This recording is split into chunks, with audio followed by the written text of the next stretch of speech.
نذیر نقوی صاحب سے گزارش کروں گا کہ وہ مائک پہ آ کے اپنے زرین خیالاتوں سے ہمیں نوازیں۔ ایک پارٹی کا لیڈر کہتا ہے میں تو ڈوڈا سے اٹھا ہوں، میں تو بدرواہ سے آیا ہوں، یہی کیا نا اس نے چیف منسٹر بھی بنا، وہاں سڑکیں نہیں ہیں کہ روز لوگ مر رہے ہیں۔ اور اسی جماعت کا ایک لیڈر یہاں کہتا ہے ہم اوڑی کو جنت بنائیں گے، شاید ایسی ہی جنت جو ان 33 لوگوں کو ابھی مل گئی۔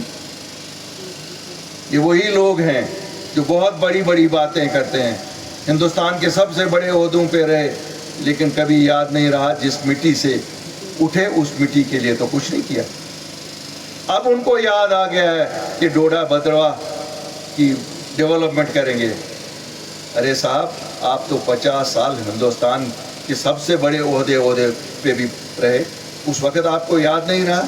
آپ تو بہت کچھ گنواتے ہیں، ذرا ہمیں یہ بھی گنواؤ۔ ڈوڈا بدرواہ کشتواڑ میں آپ نے کیا کیا، کیا پاڈر میں کیا کیا، مڑوا کو سڑک کیوں نہیں آج تک؟ میں تو آپ لوگوں کو اس لیے یہ کہتا ہوں کہ تاکہ آپ بھی ذہن نشین ہو جائیں، یہ لوگوں کے قول اور فعل میں تضاد ہے۔ آج ایک جماعت کہتی ہے کہ 1984 میں کچھ لوگوں نے سازش کی اور حکومت گرائی۔ کل ایک جماعت کے بڑے لیڈر نے کہا کیا یہ کسی خاندان کی جاگیر ہے جو حکومتیں بنتی ہیں؟ ڈیموکریسی ہے، ڈیموکریسی میں جس کے ساتھ ایم ایل اے ہوتے ہیں اسی کی حکومت بنتی ہے۔ ڈیموکریٹکلی اگر ان سے لوگ بھاگ گئے، کیوں ان کو لگتا تھا کہ لوگ جو ایم ایل اے ہیں وہ شاید ان کے گھر کے نوکر ہیں۔ وقت گیا، اس وقت 84 میں ایک گروپ نکلا جو ہمت والے تھے، جو باغیور تھے، جن کو یہ تھا کہ وہ عزت نفس کا سودا نہیں کرنا چاہتے تھے، انہوں نے اکھاڑ پھینکا اس سرکار کو، اور اس سرکار کے چرچے آج تک ہوتے ہیں۔ ہم تو شاید 20-22 سال کے تھے تب، لیکن ہمیں بھی فخر ہے کہ ہم نے بھی وہ سرکار دیکھی، اور اس سرکار میں جو کام ہوا ابھی تک لوگ یاد کرتے ہیں۔ کل وہی لیڈر پھر کہتا ہے 1999 میں جب ہم نے آٹونومی کی ریزولیشن پاس کی تو پھر صاحب دلی والوں نے ایک نئی جماعت بنائی۔ ارے ہمیں کیا سنا رہے ہو؟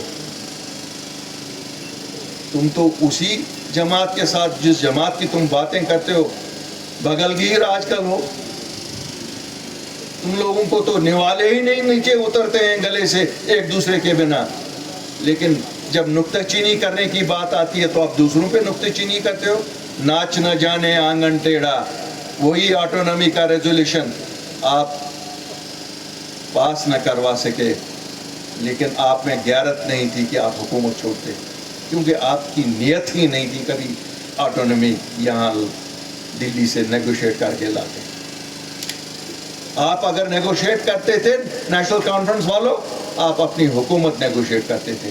آپ نے کبھی جموں کشمیر کے لوگوں کے حقوق کی بات نہیں کی۔ آپ نے جب بھی بات کی تو بلیک میلنگ دلی کو اس لیے ہوتی تھی کہ ہمیں کیا دو گے وہ۔ ویسے بھی یہاں اگر آپ 47 سے دیکھو گے، جب نیشنل کانفرنس آئی ہے وہ دلی کی مدد سے آئی ہے، کبھی بھی خود نیشنل کانفرنس نہیں آئی ہے۔ یاد کریے 1947 میں کیا جموں کشمیر کے لوگوں نے ان کو ووٹ دیا تھا؟ انہوں نے حکومت بنائی؟ کبھی نہیں۔ مجھے لگتا ہے ایک ہی حکومت جو انہوں نے اپنے بل بوتے بنائی تھی، شاید وہ 83 کی حکومت تھی، جو یہ چلا نہیں سکے، کیوں؟ ان کو لگا یہ ایم ایل اے جو ان کے ایم ایل اے چن کے لوگوں نے بھیجے تھے ان کو انہوں نے اپنے گھریلو ملازم سمجھا۔ 1987 میں راجیو گاندھی کی مہربانی سے بنی تھی، اور اس حکومت کا خمیازہ ہم آج تک اٹھا رہے ہیں۔ 2 لاکھ بچے شہید ہوئے، قبرستانوں کی نظر ہوئے، اور اسی 87 کے الیکشن کی دہن ہے۔ ٹوٹ گئے ہیں ہم جموں کشمیر کے لوگ، اور جو کچھ آپ نے باقی رکھا تھا وہ 5 اگست 2019 کو بھاجپا نے دیا۔